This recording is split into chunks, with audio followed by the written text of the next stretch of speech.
à tous et à tous. Je suis ravi que vous soyez venus aussi nombreux à cette conférence. Je suis presque jaloux des conférences musicales que je faisais avant parce qu'il y avait moins de monde. Bon, alors peut-être que le thème aussi que je vais aborder aujourd'hui est porteur aussi. C'est peut-être pour ça que vous êtes là. Alors, je vais commencer tout de suite la conférence avec d'abord une petite introduction sur les Toltecs. Parce que les Toltecs, ce sont d'abord des hommes et des femmes qui étaient des guérisseurs, guérisseurs du corps, guérisseurs de l'âme, guérisseurs d'esprit.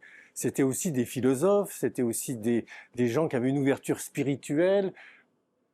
On pourrait dire tout simplement que c'était des sages. Et je dis bien hommes et femmes. Normalement, les femmes ont un sourire à ce moment-là en disant « Ah, les Toltecs, c'est pas que les hommes, non, c'est les hommes et les femmes. » Donc ça, c'est important.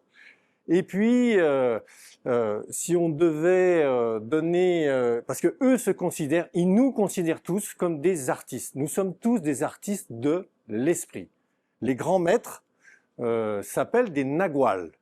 Et ils sont situés en Amérique du Sud, donc si vous voyez ce territoire-là, et ils viennent de la nuit des temps parce qu'ils étaient bien avant les Aztèques, ils étaient contemporains un peu des civilisations mayas, vous voyez ça date quand même de loin, et l'épicentre, j'allais dire, de cette civilisation, c'est si vous allez au sud du Mexique, vous avez les pyramides de Teotihuacan, qui sont vraiment un endroit qui est réputé pour être le lieu qui représente le plus les Toltecs. Et là, c'est là où l'homme devient Dieu. Au début, quand on a été voir ces pyramides et qu'on a essayé de traduire, c'est là où l'homme rencontre Dieu. Non, c'est pas là où l'homme rencontre Dieu, c'est là où l'homme devient Dieu. C'est beaucoup plus direct. Et ça représente bien la philosophie toltèque. Vous allez voir qu'ils ont un côté assez radical dans leur façon de voir les choses. Et donc vous allez voir que c'est assez surprenant de voir que cette philosophie, cette spiritualité a quelque chose de tout à fait particulier et qui reste, à mon avis, intéressant à découvrir et qui a un côté très contemporain aujourd'hui. Alors cette civilisation, elle est partie plus ou moins en désuétude progressivement, parce qu'il y a d'autres civilisations qui sont arrivées, qui ont vécu l'Amérique du Sud, et donc, et nous-mêmes, Européens, nous avons évangélisé l'Amérique du Sud, et donc ils sont passés plutôt en clandestinité. Mais comme c'était une philosophie, une spiritualité qui avait tendance à se propager de manière orale, c'est resté vivant progressivement, je dirais vraiment de manière clandestine.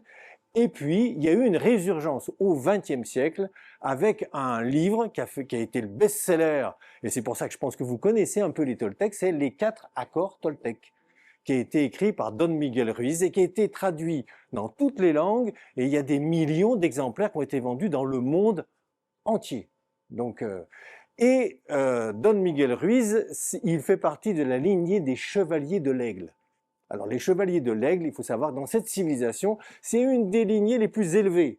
Chevaliers, parce qu'ils allaient conquérir les terres intérieures, et donc quand on était dans la lignée des chevaliers, ça veut dire que c'était une lignée qui était déjà assez élevée en termes de hiérarchie des Toltecs. Et des chevaliers de l'Aigle, parce que l'Aigle, il y a la hauteur de vue. Et en plus, l'aigle voit loin, transperce, on voit, donc il y a toute cette dimension de la chevalier de l'aigle. C'était une des lignées les plus élevées, je dirais, des Toltecs. Alors, nous allons rentrer maintenant plus ou moins dans cette philosophie spiritualité. Donc, nous allons décoller progressivement. Là, jusque-là, c'était juste pas grand-chose, hein. Mais là, après, c'est autre chose, hein. Donc il faut vous attacher là, hein, ça va pas être aussi simple que ça. Si vous venez à une conférence sur la philosophie, c'est qu'on va faire du décollage hein, quand même, hein, tous ensemble. Hein. Donc il faut attacher votre ceinture, et vous savez, comme les hôtesses de l'air, hein, qui avant le décollage donnent quelques consignes de sécurité, je vais en donner quelques-unes. Donc la première, qui est très importante, hein, n'essayez pas de me comprendre tout le temps. C'est contre-productif. Vous n'allez pas y arriver, donc c'est contre-productif. Ouvrez-vous tout simplement à ce que vous entendez sans toujours chercher à comprendre. Je rappelle que la compréhension est un effet, c'est-à-dire qu'elle arrivera si vous intégrez toute cette philosophie au bout d'un moment. Oui, ça vous l'aurez compris. D'abord, c'est pas obligé de tout comprendre et c'est pas grave. En plus, vous aurez un film sur YouTube, vous pourrez revoir, jusqu'à ce que vous disiez « Ah, ça y est, j'ai tout compris ». Voilà. Donc, voilà, ne cherchez pas à comprendre. Deuxième chose qui est très importante, faites pause. Pause de quoi? De votre mental. Pause de vos connaissances. Pause de votre savoir. Vous n'avez pas besoin, si vous voulez chausser, et si on va sur les latitudes des Toltecs, eh bien ça veut dire qu'il faut être capable de faire pause de votre mental. Pour aller chausser quoi? Les paires de lunettes des Toltecs pour voir comme les Toltecs. Et les Toltecs ne voient pas comme nous. Par contre, eux, ils pensent qu'on est tous capables de voir comme eux. Vous avez compris? Vous voyez? Donc on va quitter nos lunettes occidentales pour porter les lunettes Toltec et regarder le monde comment eux le voient, si vous en êtes d'accord. Donc c'est une invitation, bien évidemment. Si ceux qui se disent « Oula, moi, j'y vois rien avec ces lunettes », c'est pas grave, c'est pas grave, vous avez le droit. Ou je veux pas les porter, là aussi, sentez-vous libre de les porter ou pas. Je vais commencer donc cette conférence d'abord pour vous donner 3 éléments qui sont importants pour qu'on se comprenne, pour comprendre qu'est-ce qu'on appelle philosophie, spiritualité, etc. Il faut vous donner quelques définitions. Donc, on va dire que la première chose qui est importante, c'est de voir qu'il y a un monde visible, et il y a la science qui travaille sur le visible, et vous avez le monde invisible, si je vous dis l'amour, la joie, la vie même elle-même, si je rentre dans cette partie-là, vous voyez bien que c'est du monde invisible, ça. Et ça, c'est le domaine de la spiritualité. C'est-à-dire qu'il y a aussi des lois spirituelles, des principes et des lois. Et on va les voir, on va les découvrir, vous inquiétez pas, ça va bien se passer. La philosophie, c'est quoi? C'est la relation entre le monde visible et le monde invisible. Les accords Toltec, c'est la philosophie Toltec, c'est-à-dire c'est la relation entre ces deux mondes, tout simplement. Et là, on parle de philosophie, on ne parle pas de spiritualité. La spiritualité, c'est le monde invisible. La science, le monde visible, sur lequel on va s'attacher aussi, puisque c'était aussi des guérisseurs du corps, etc. Donc, ils s'intéressaient aussi au monde visible, hein, les Toltecs. Et la philosophie, c'est le monde entre les deux, entre le visible et l'invisible. Ça, c'est la première chose. La deuxième chose qui est importante, c'est que nous avons ce qu'on en appelle, nous, et il y a eu plein de conflits en philosophie par rapport à ça, ça a évolué beaucoup, les philosophes n'étaient jamais d'accord avec ça ou ça, donc je vais vous donner un élément simple pour qu'on soit tous d'accord ensemble sur ce d'où je parle et ce qui, pour moi, est le côté le plus facile d'accès en philosophie pour enlever certains malentendus. Nous avons ce qu'on appelle ce qui est objectif. Et nous avons aussi, de l'autre côté, ce qui est subjectif. À une époque, nous avons considéré que ce qui était subjectif, ce qui était ressenti, était plus important que ce qui était objectif. Puis après, avec la science, avec d'autres choses, on est devenu ce qui est objectif est plus important que ce qui est subjectif. D'accord? Et puis pendant longtemps, il y avait des conflits. Il y en a qui disaient, bah non, c'est l'objectivité. Non, c'est la subjectivité. Non, c'est l'objectivité. Conflit entre les deux.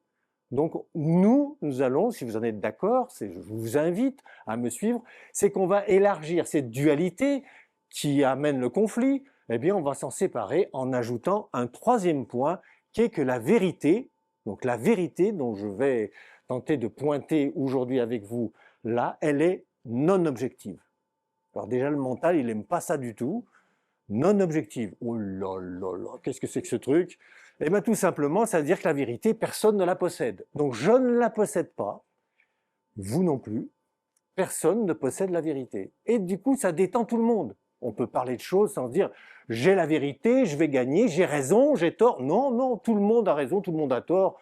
Ce qui compte, c'est d'élargir les regards que l'on a sur la vérité, sachant qu'on ne pourra jamais atteindre cette vérité. Elle est non objective. Et si on est d'accord là-dessus, déjà, waouh, c'est super. D'accord? Il ne peut pas y avoir de malentendu. Je ne vous demande pas de me croire sur ce que je suis en train de dire non plus. Vous avez le droit de ne pas y croire. OK? Le troisième élément, et là on va rentrer un petit peu dans déjà les Toltecs, parce que les Toltecs, ils avaient une façon de regarder le monde qui était particulière. Et eux, le savoir était un obstacle, parce que eux, par contre, ils avaient déjà fait un choix dans ce regard-là de non-objectif, subjectif, etc. C'est-à-dire que pour eux, le savoir était un obstacle à l'intelligence. Le savoir, ce qu'on appelle le savoir froid, le savoir mental, le savoir dans la tête, qui n'est pas intégré, est un obstacle à l'intelligence et donc un obstacle à la sagesse.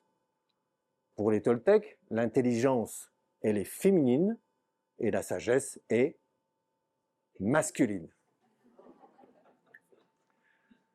Alors, sachant que là tout de suite, quand je dis intelligence féminine, intelligence et sagesse masculine, nous sommes, nous, en tant qu'humains, et les Toltecs étaient des hommes et des femmes qui détenaient l'intelligence et la sagesse, chacun entre eux. Le masculin et le féminin dont je parle n'est pas mâle et femelle, si vous voulez, n'est pas homme et femme. Ça n'a rien à voir. Nous sommes féminins et masculins à l'intérieur de nous. En cela, on rejoint un petit peu ce que disait Carl Gustav Jung, hein, qui lui défendait l'animal, l'animus à l'intérieur de nous, etc. Donc attention, quand on parle de féminin et de masculin, on ne parle pas d'homme et de femme. Donc tout le monde peut être capable d'avoir du concept masculin, l'idée et l'intelligence, l'énergie féminine. D'accord? Là, il y a... Voilà. Et il faut savoir, par exemple, il y a une définition si vous allez sur les pyramides, mais alors c'est toujours on va en Égypte.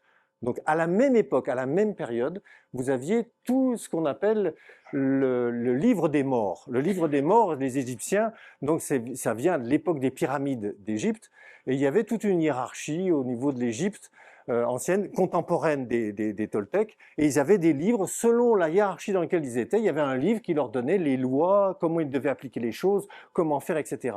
La plupart de ces livres qui étaient écrits donc pour les Égyptiens, il y avait une phrase qui était fondatrice de tous ces livres, qui était « Le début de la vie fut le dédoublement de l'unité primordiale en deux principes opposés et équilibrés l'un par rapport à l'autre. » Je redis. Je le refais. Plus lentement, plus tranquille. Donc, le début de la vie fut le dédoublement de l'unité primordiale. On va dire qu'avant, il n'y avait rien, où il y avait tout en même temps, etc. En deux principes opposés et équilibrés par rapport à l'autre, opposés et équilibrés, masculin, féminin, sagesse, intelligence. Ok? Et vous voyez que ça date de la nuit des temps, là aussi, parce qu'on est à plus de 3500 ans de l'année dont je parle aujourd'hui. Donc on voit bien que la philosophie, la spiritualité ont toujours intéressé l'humain. On a toujours été très sensible à tout ça et on s'est toujours interrogé. Alors maintenant, nous allons aller vers deux vérités toutes simples Toltec. Alors quand je dis toutes simples, elles sont simples effectivement, mais elles ne sont pas forcément tout à fait simples à intégrer complètement. Mais vous verrez que les principes en sont simples par contre, en eux-mêmes.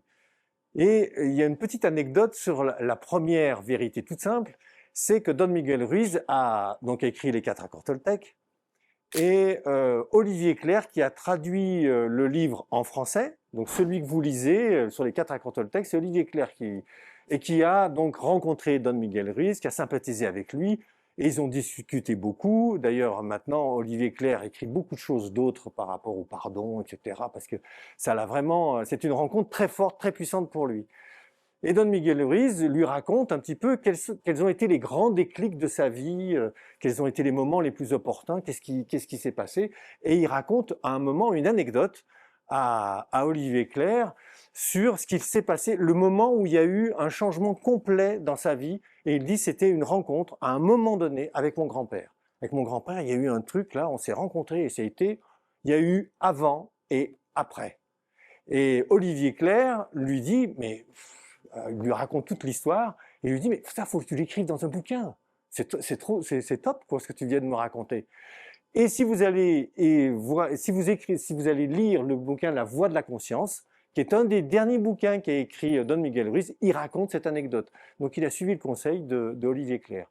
Je vous raconte un petit peu cette histoire parce que pour lui, son grand-père lui a donné une philosophie et une vérité toute simple, qui a bouleversé Don Miguel Ruiz et qui a fait qu'il est devenu ce qu'il est devenu après, qu'il a écrit des livres, etc.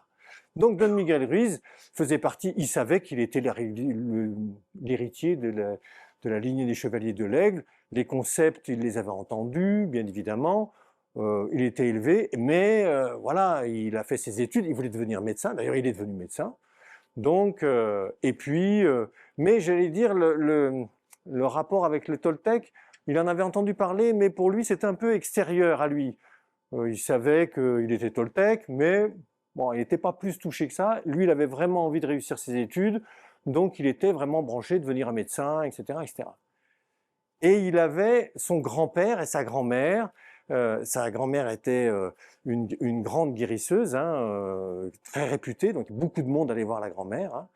Et puis le grand-père, c'était un sage où il fallait prendre rendez-vous longtemps à l'avance pour aller le voir, parce que c'était quelqu'un qui était assez dans la hiérarchie, c'était le grand sage et il fallait aller le voir. Et son grand-père avait presque 90 ans, donc il se disait, il faut qu'un jour j'aille voir mon grand-père quand même parce qu'il n'est pas éternel et j'aimerais quand même le rencontrer parce il savait que c'était quelqu'un quand même qui avait une résonance, qui avait une certaine ampleur, quoi. Il se disait, bah, faut que j'aille le voir et que je discute et surtout que je lui montre tout ce que je sais maintenant. Je vais devenir médecin, tout ce que j'ai appris, il faut que je lui transmette, faut que je lui montre tout ce que je sais, etc. Et donc, il va voir son grand-père. Et alors, il lui raconte tout ce qu'il sait. Alors, il faut savoir qu'au Mexique, à cette époque-là, il y a beaucoup de souffrance, il y a beaucoup de violence, il y a beaucoup d'injustice, il y a une pauvreté qui est importante, il y a beaucoup de gens qui meurent de faim, il y a une violence énorme géopolitique avec les États-Unis, et on peut dire qu'aujourd'hui, c'est toujours le cas. Donc, voilà. Et lui, il voit tout ça, et il fait partie de la hiérarchie des intellectuels, des gens qui sont les plus élevés.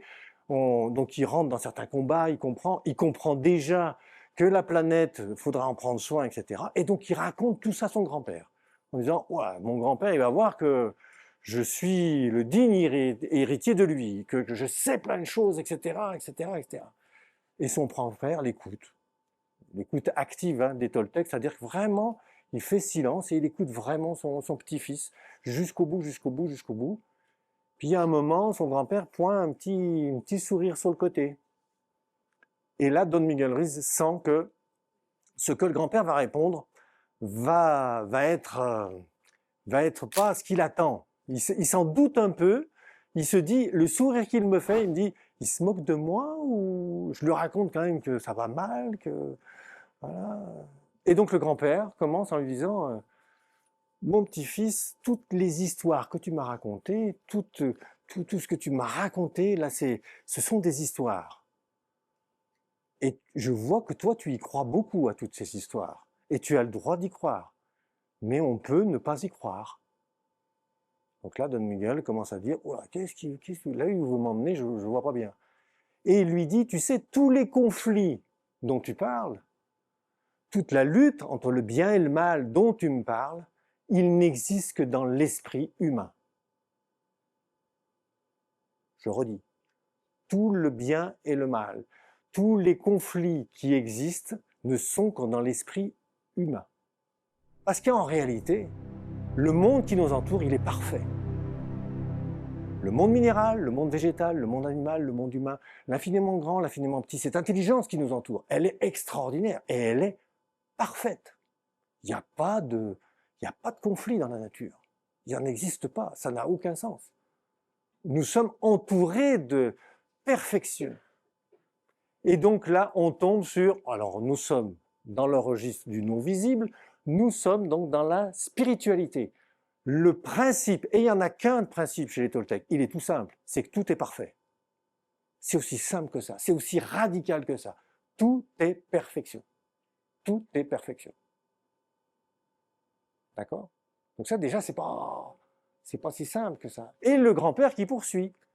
Il dit, le bien et le mal, c'est pas là que se situe le vrai conflit.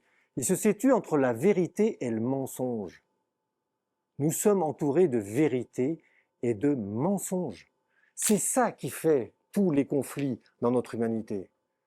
Et donc, il faut arriver à sortir de ce conflit-là, qui est entre la vérité et le mensonge, pas entre le bien et le mal. Le bien et le mal nous fait toujours que chacun d'entre vous, vous pouvez fixer votre bien et votre mal, mais il n'y en a pas un qui va le mettre au même endroit. Et on sera toujours en train de ne pas être d'accord sur la morale qu'on veut suivre.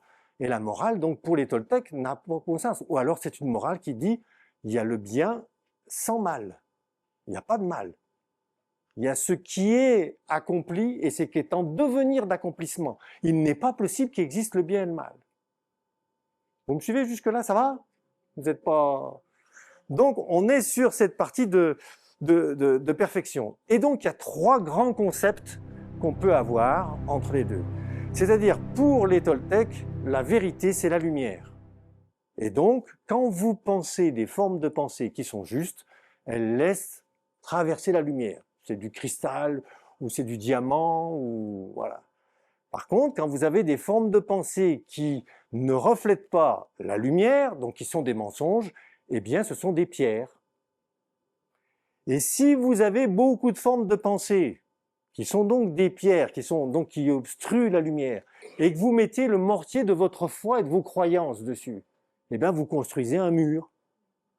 Et ce mur-là que vous avez construit, il fait une ombre.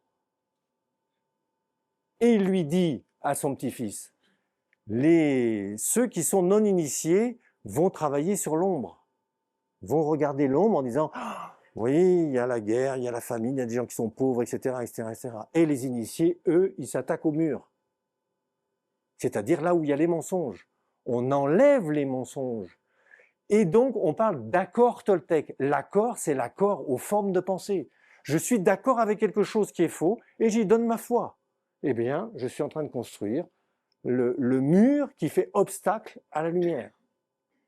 Et donc, si j'arrête d'y croire, je donne plus mon accord à ces formes de pensée, et si je n'y donne plus ma foi, eh ben le mur tombe tout simplement, et la lumière passe. C'est aussi simple que ça. Mais je ne m'occupe pas de l'ombre. Ça ne veut pas dire que l'ombre n'existe pas, on est bien d'accord. Il n'est pas en train de dire que la famine, la pauvreté, tout ça n'existe pas. Oui, l'ombre portée de tous ces mensonges qui sont dans nos esprits, oui, effectivement, font une ombre portée. Mais il faut pas, ça sert à rien d'aller exercer d'aller turbiner la terre là où il y a l'ombre. Ça sert à rien. Il faut vous attaquer au mur. Et votre mur, il est où? Dans votre esprit. Et le principe est que tout est parfait. Et que donc, ce qui fait obstacle à la lumière, eh ben, c'est que c'est un mensonge, tout simplement. C'est aussi simple que ça. Et c'est très radical quand vous êtes là-dessus. Je peux vous dire que si vous voulez jouer le jeu de cette radicalité, vous allez voir que c'est pour ça qu'on a mis les accords toltèques, parce que c'est facile à entendre, vraiment à intégrer dans sa vie, c'est pas aussi simple que ça. Le deuxième élément que son grand-père lui dit, parce que dans les mensonges, il y en a qui sont plus ou moins gros, plus ou moins petits. Le plus gros qu'il y a, c'est que nous sommes déjà accomplis. Alors ça, c'est la loi du déjà. C'est pas simple à comprendre. Hein. Le déjà accompli, c'est-à-dire que nous sommes déjà parfaits, en fait, en réalité. Nous le sommes déjà. Mais par contre, nous pensons que nous sommes imparfaits. Et donc, nous cherchons la perfection. Mais si on part du mensonge que nous ne sommes pas parfaits et qu'il faut quêter la perfection, eh bien, c'est là qu'on se perd en route. Parce qu'on ne part pas du bon endroit. Donc il lui dit, la majorité du conflit qui vient dans l'humanité, c'est que nous nous sentons coupables. On va dire aujourd'hui ce qu'on parle du syndrome de l'imposteur. Je suis nul, je ne vais pas y arriver, etc., etc. Tout ce désamour qu'on se porte à soi-même. On pense qu'on n'est pas parfait et qu'il va falloir qu'on fasse plein de choses pour essayer d'être parfait. Eh bien ça, c'est le premier gros mensonge qu'on se raconte tous. Nous sommes tous parfaits. Vous êtes tous parfaits. Je suis parfait. Nous sommes parfaits. Nous sommes dans la perfection, entourés de la perfection. C'est énorme, ça.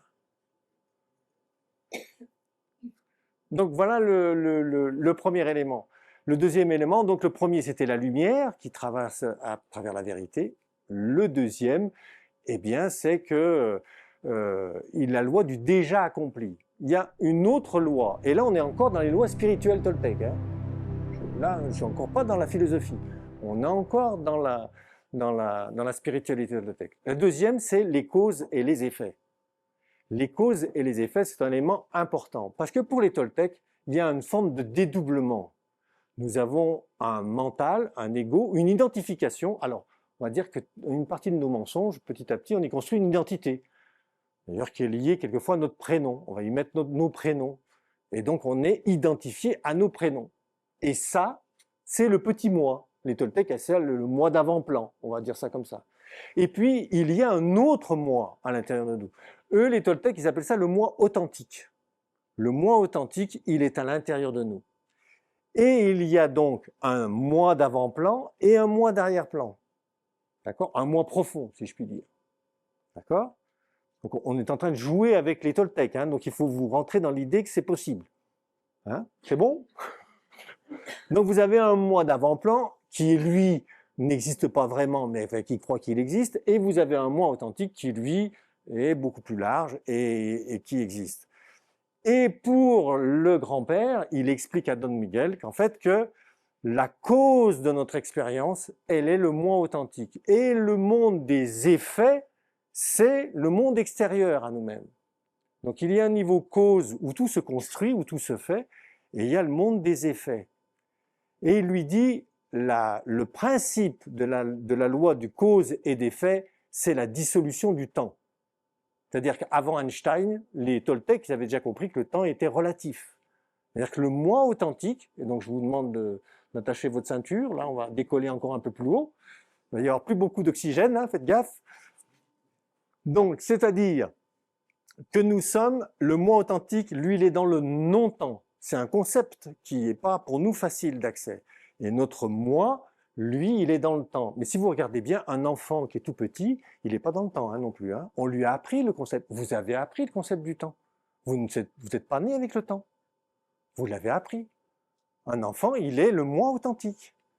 Et on lui apprend le temps. Et puis, en maternelle, on passe du temps hein, pour leur dire demain, combien de dodo, avant qu'ils trouvent le truc. C'est pas si simple que ça. Donc, vous voyez que c'est bien quelque chose d'acquis, c'est pas quelque chose d'inné. Donc, et en fait, pour eux, le moi authentique n'est pas dans le temps. C'est-à-dire qu'il est dans la même philosophie du temps qu'un enfant, qu'un bébé, quoi, qu'un enfant entre 0 et 2 ans. Le concept du temps, il l'a pas. Eh bien, il faut retrouver ce concept-là. Et il lui dit, dans cette idée-là, si nous ne sommes pas dans le temps, la porte d'entrée de cette connexion avec ce moi-là, il est où? Mais il est maintenant.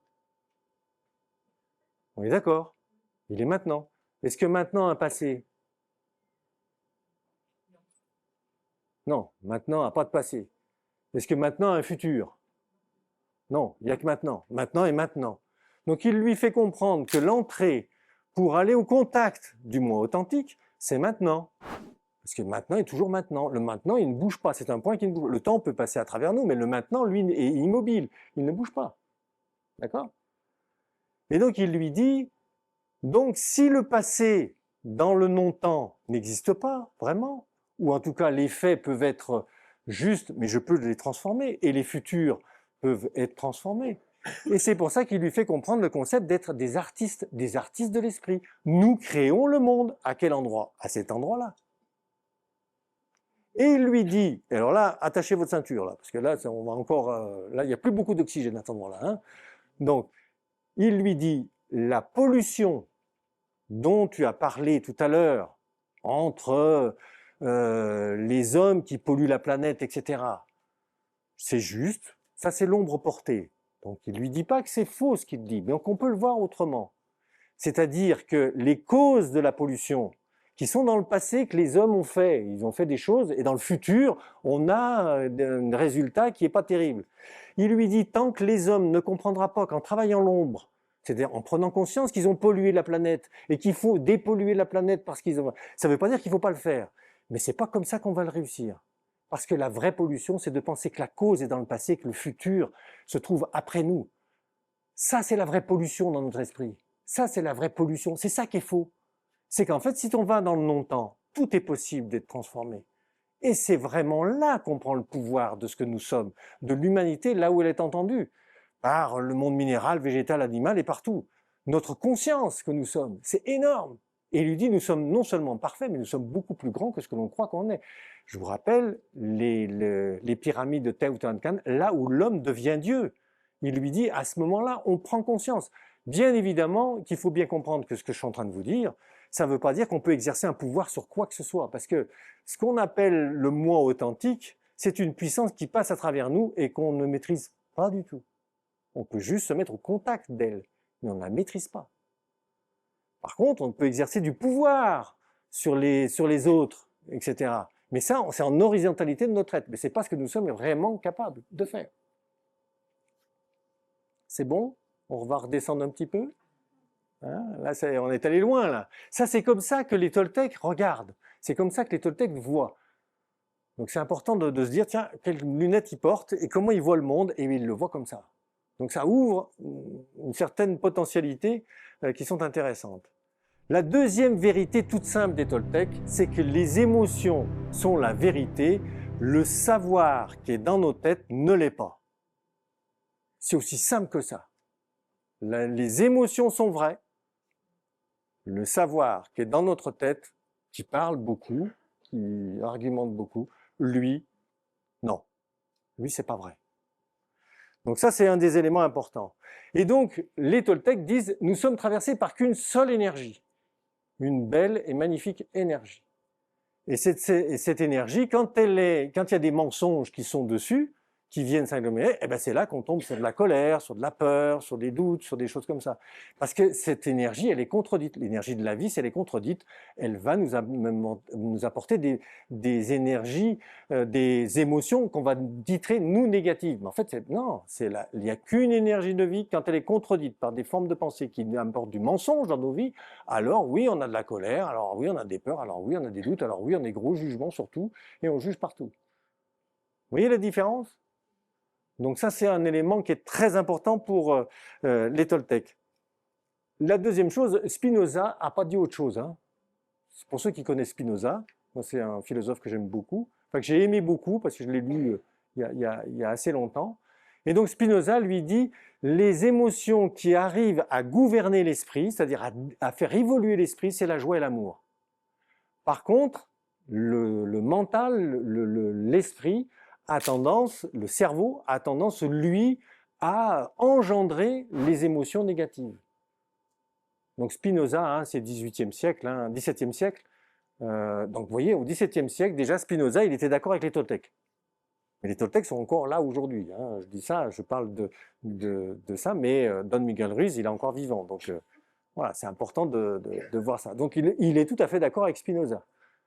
Et pour les Toltecs, donc, si tout à l'heure je vous ai dit, il y a ce qui est objectif, ce qui est subjectif, etc., parce que pour eux, les Toltecs, c'est le ressenti qui est le plus important. C'est-à-dire, c'est le corps qui nous dit, puisque c'est le corps par lequel passent les émotions, donc c'est le corps qui nous dit comment ça marche. Donc on a un GPS qui est tout simple, et dans le corps, l'endroit le plus important, c'est pas ici, hein, pour eux, si vous avez bien compris. Les Toltecs, ils doutent beaucoup que ce qui se passe dans le haut, là, ça soit juste. Hein. Donc eux, ils se coupent surtout des tripes. C'est les tripes qui nous disent là où on en est, réellement. Et le corps, donc, il est là pour nous auto-guérir, donc parce qu'il est parfait. Vous avez 40 milliards de cellules qui coopèrent pour faire que le corps marche tout seul, etc. Et vous le savez même pas. Mais vos cellules sont bien plus fortes que n'importe quel gouvernement ou n'importe quelle politique actuelle dans le monde. Parce qu'ils coopèrent de manière extraordinaire. Donc le corps s'auto-guérit. Le deuxième, il digère, il nous amène les énergies dont on a besoin pour faire. Et le corps, parce que c'est ça le plus important pour les Toltecs, montre le chemin. Les émotions, c'est le corps qui vous montre le chemin qui est à faire. Et c'est lui qui vous dit si c'est bien, si c'est pas bien. C'est pas le mental, c'est pas le raisonnement. Il faut des deux. Nous marchons dans un monde où le mental est très important. Je vous dis pas qu'il faut ne pas analyser ce que vous allez faire. Je dis pas ça non plus, hein. Les Toltecs ne le pensent pas non plus. Mais dans un monde où on privilégie tellement l'analyse par rapport au corps, qu'il est important de rétablir, parce que pour eux, bien évidemment, on ressent son GPS dans ses tripes, et après, on organise, on planifie, et on a bien évidemment besoin de son mental. Je ne dis pas qu'on en a... D'ailleurs, aujourd'hui, je parle français, vous me comprenez parce que je parle français, ce sont des mémoires, et heureusement, on en a besoin. Donc, il ne faut pas juger le mental comme étant le truc qu'il faut mettre à la poubelle, pas du tout. Non, on en a besoin. Nous avons tout simplement du mental fonctionnel, tout ce qui est fonctionnel qui est important. Le mental, par contre, celui qui est plus psychologique, celui-ci, on en a moins besoin. Et c'est celui-ci dont il faut qu'on se départisse ou qu'on laisse se dissoudre tranquillement. Ça va? Nous avons donc attaqué fort, hein, parce qu'on est allé directement vers la spiritualité toltèque. Donc j'ai voulu commencer par la spiritualité. Parce que, si vous avez bien compris le discours, la philosophie est un effet de cette spiritualité. C'est les conclusions qui ont amené à cette philosophie. Voilà, spiritualité d'abord, philosophie après. Alors, on va essayer maintenant de comprendre un petit peu comment ça marche, comment c'est arrivé, etc. Donc il faut savoir, donc on va prendre tout simplement l'exemple simple. Comment nous avons fonctionné? Nous sommes nés donc, pour les Toltecs, ils parlent beaucoup de l'enfance, parce que pour eux, l'enfance, c'est le moment où nous sommes nés, innocents, pure conscience, jubilatoire, à partir du moment où l'enfant, bien sûr, a tous ses besoins, combler. C'est sûr que c'est un enfant qui pleure, c'est parce qu'il a faim, etc. Mais je parle d'un enfant qui vit dans un amour et un environnement plutôt bienveillant, comme la majorité des enfants dans ce monde, du moins je l'espère. Eh bien, on va dire que l'enfant jubile, il est dans la joie, il est dans l'abandon aussi. Il y a pas de, pour lui, il n'y a pas de séparation. C'est-à-dire que le sein de sa mère et lui, ça ne fait qu'un. Il n'y a pas de séparation dans sa tête. Le temps n'existe pas, donc il n'est pas en prison dans le temps, donc tout va bien.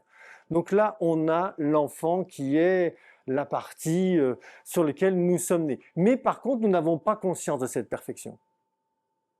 D'ailleurs, dans tous les contes, j'avais fait l'autre fois les contes mythes et légendes, Blanche-Neige, au début, elle est un peu naïve, mais elle est aussi innocente et parfaite, ce qui correspond à l'état de l'enfant que nous sommes, que nous avons tous été. Parfait. Et puis, progressivement, nous devenons l'objet de la conscience des autres. Parce que les adultes qui nous élèvent, les Toltecs, ils appellent ça la domestication.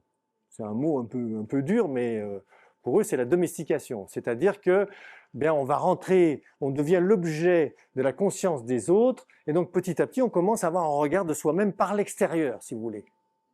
Hein, et on cherche généralement l'approbation.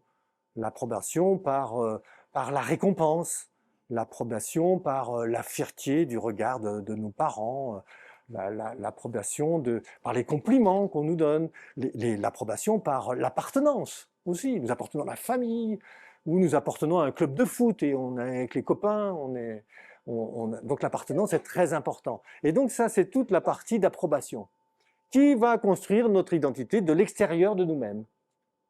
Et bien évidemment, quand c'est plutôt bienveillant, ça marche pas mal. Mais comme c'est à l'extérieur, il y a la possibilité, vous vous rendez bien compte que si je prends ces mêmes schémas-là que je vais vous donner, donc la récompense, de l'autre côté, il y a la punition éventuelle. On est d'accord? La fierté, il y a la honte potentielle qui peut être derrière. On est d'accord?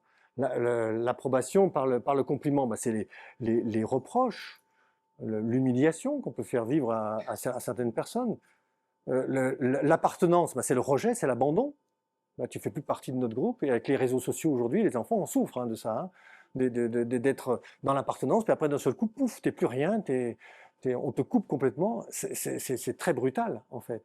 Et il faut bien comprendre que pour les Toltecs, et c'est vrai de manière psychologique, si on est élevé dans la bienveillance, on va dire que l'appartenance positive est là. Mais dans l'inconscient, on a toujours quand même peur d'être un peu défaillant.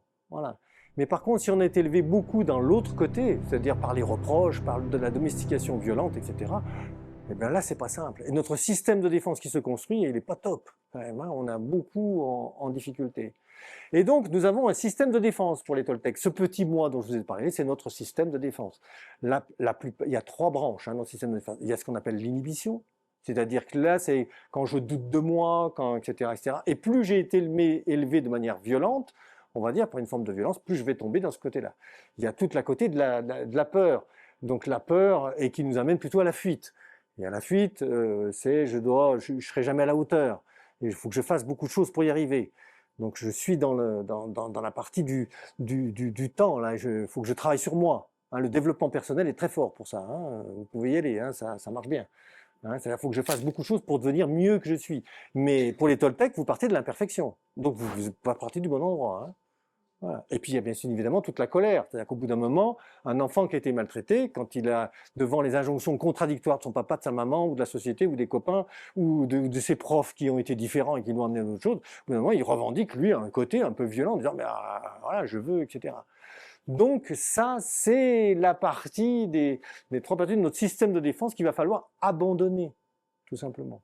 Et l'état, parce que ce sont 3 états, mais l'état qui est le plus important, c'est l'état de confiance.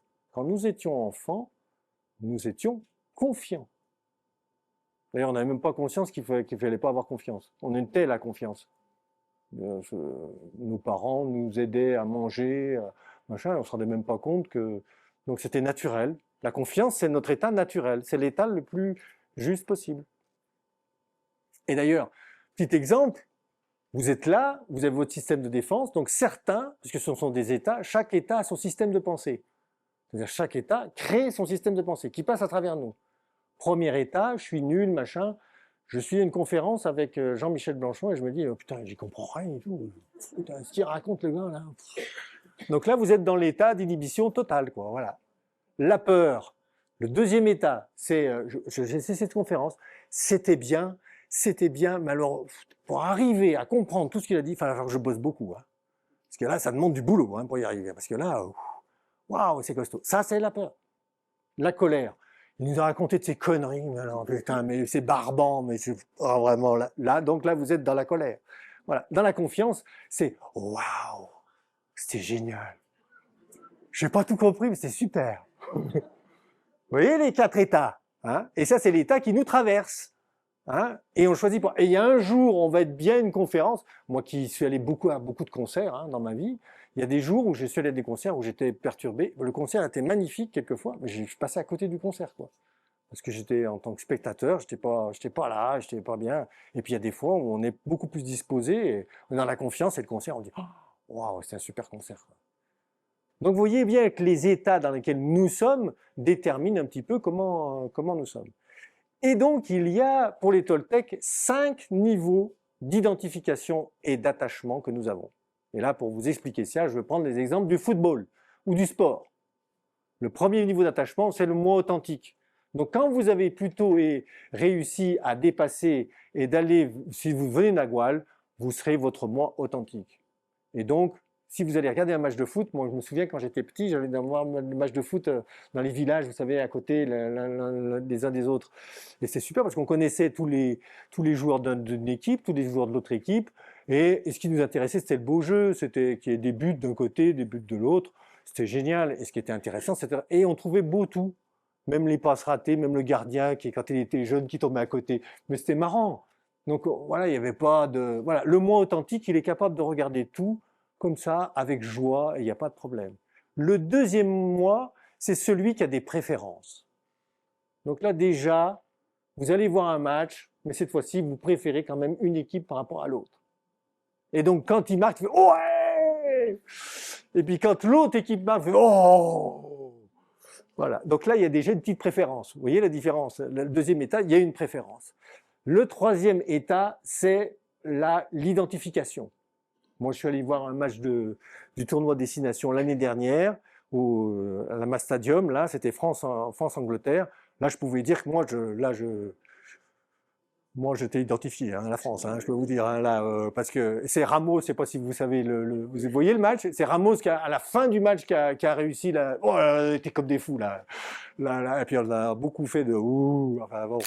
Mais on était à côté des Anglais, c'est-à-dire que le fait d'être pris par ce truc-là, bon, à la fois, mais à la fin avec les Anglais qui étaient tout autour, on s'est serré la main, il y avait quand même une bonne ambiance, quoi. Mais pendant le match, hein, moi j'étais identifié à la France. Hein, et les Anglais, quand on marquait, ils nous regardaient, et puis nous, quand ils marquaient, on disait, voilà, il y avait quand même un petit truc qui, voilà.